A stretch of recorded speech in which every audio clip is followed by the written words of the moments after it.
What's up, guys? It's been a super long time since I made a video. I've been struggling with some stuff internally, but I've come to a consensus on how to cope with a lot of this stuff. And I know a lot of us deal with intrusive thoughts, specifically the ones that make you want to do things that you know are wrong. Things that feel so good and you feel so tempted to do it, and it's just right there in front of you. You can just grab it, take a hold and squeeze it, but you know it's wrong, and you're in this tug of war of desire and righteousness. And so I was sitting here and the Lord kind of gave me a visual. He gave me like an analogy, I guess you could say. One of my desires specifically is music.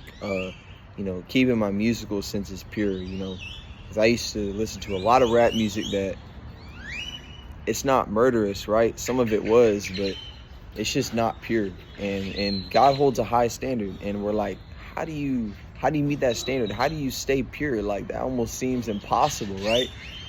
And it's all about your perspective. It's what you're fixing your mind on. It's where your heart is looking that's going to help you stay on a path of progression.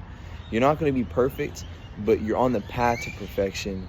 And whatever your heart is looking at and adoring, that's the road you're taking. So anyways, why do I say perspective? I was thinking of a conveyor belt, right? So you have all these things coming down a conveyor belt. You're just looking and watching, right? So right in front of you, you have one thing passing by on your conveyor belt. And then you have another thing, right? And each one is like a desire in your mind. The devil is just putting these things right in front of you, like in grasp, like close enough where you can just grab it if you wanted to do it. And they're just passing by, right? And what do we know about that? So if you're looking at this screen right now, right? And you're looking at a conveyor belt, and let's say this is a desire. Just imagine your weakness. One of your weaknesses the devil just always puts right in front of you, and he just wants you to do it. But you know it's wrong. It's on a conveyor belt, right? It's coming and it's going. What do I mean by it's going? It's not going to be here in the end. It's not going to be here. It's here right now, but it's fading away. It's passing. It's slowly going to the end. And that's what I'm thinking about, is this conveyor belt of these desires that we can grab right now, but before you know it, they're gone. And I get it from the verse that I'm looking at right now in 1 John 1:17. It says, and the world is passing away along with its desires, but whoever does the will of God abides forever. So these desires of the world, they're right in front of you, but I promise you, they're not going to be here long. They're passing away. They're coming and they're going. Okay? So we need our heart to understand this vision, this understanding of the vanity or the temporary nature of what the devil wants us to cling to like it's eternal, but it's really temporary. It's really not going to be here. It's going to be gone. But let me complete my vision for you, or the vision that God gave me. So you have the conveyor belt, and then I saw something behind it. It was like a big tree trunk. It was just grounded. So you have the conveyor belt of these things that are just coming and going. They're coming and going,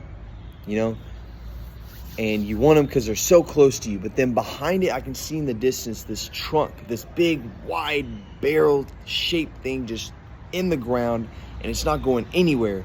While all these things in front of it are just coming and going, coming and going. There's something behind it that just doesn't move. It's grounded, it's solid, and it's firm, it's eternal, it's not going anywhere. And those are the fruits that God can give us. That's Jesus himself. That's his spirit. That's the joy of God, the pleasures of God. Everything in Christ is just like, boom. It's here now if you want it, and it's not going to go anywhere. You have that guaranteed lifetime eternal warranty on it. It's not going anywhere. It's not going to fail you. It's not going to betray you. It's not going to turn its back on you. It's not going to wither. It's not going to fade or rot. It's there forever.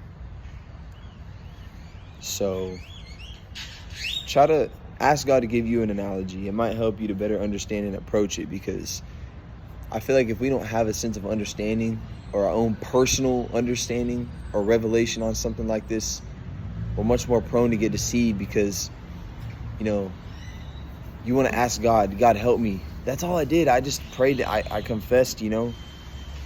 And, you know, if you just turn your heart to him and ask him, hey, Father, help me. Give me a way. And he'll give you understanding that's like a key to a lock. It's like a solution to your heart.